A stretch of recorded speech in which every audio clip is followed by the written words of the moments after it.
बिस्मिल्लाहिर्रहमानिर्रहीम अस्सलाम वालेकुम नाज़रीन तुसीं वेखदे पए यूनाइटेड पाकिस्तान टीवी ते यूनाइटेड पाकिस्तान टीवी टीम अज फिर तुहाडे वास्ते एक मझ लैके आई है जी। तो सब तो पहला गुजारिश है कि चैनल को सबसक्राइब नहीं किया सबसक्राइब कर लो, नाल ही बैल आइकन का बटन भी प्रेस कर लो ताकि नवीं ते हर लेटेस्ट आने वाली वीडियो तुहाडे कोल सब तो पहला पहुँचती रहे।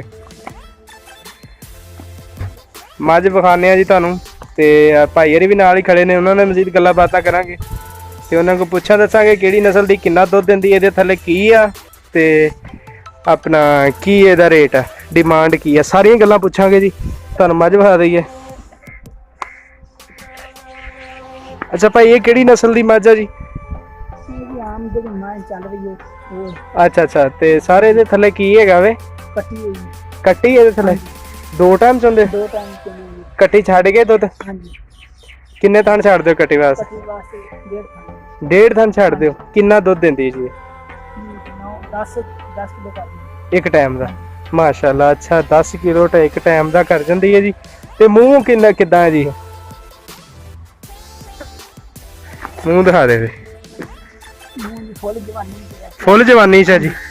ठीक हो गया ठीक हो गया ठीक हो गया। अच्छा सर ये अपने कोल कदों दी है?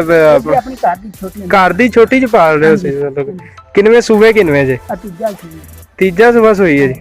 सही तीजा सुबह सुई है जी। घर दी पली मझ है जी। 10 किलो दुध है माशाल्लाह। ते थल्ले जी कट्टी है जी। किन्ने थन छड्ड दे भाई कट्टी नूं? डेढ़ थन जी। ठीक हो गया जी। डेढ़ थन जी कट्टी नूं छड्डिया जांदा। अच्छा एदी भाई की डिमांड है जी? 2.5 लाख रुपया जी। रेट तो यार मंगन वाले बहुता भी मंगते हैं, बाकी जो मंगते वो मिलना जो फाइनल जी एक बंदा गल करता ना जी कि मतलब कि इस बंदे रेट से दे देनी होंगी वो की रेट है अपना? 2 हो जाएगा मुहब्बत प्यार ना। लो जी 2.5 लाख रुपया भाई की डिमांड सी तो 2 हो जाएगा। तो इहो जी चीज़ां तुहानूं यूनाइटेड पाकिस्तान टीवी के ही प्लेटफॉर्म तो मैसर होंदियां ने अलहमदुलिल्लाह। एक दो मिनट तुहानूं मिलणगियां। ये सिर्फ यूनाइटेड पाकिस्तान टीवी की ही जीनत बननगियां इहो जिहियां चीज़ां। तो तुहानूं पता यूनाइटेड पाकिस्तान टीवी की जिहड़ी चीज़ जीनत बनती है ਉਹਦੇ 'ਚ कोई खासियत होंदी है या खास चीज़ होंदी है तो फिर ही असीं ਉਹਨੂੰ लैके आउंदे आ, वरना इदां आम जानवर कभी नहीं असीं लैके आए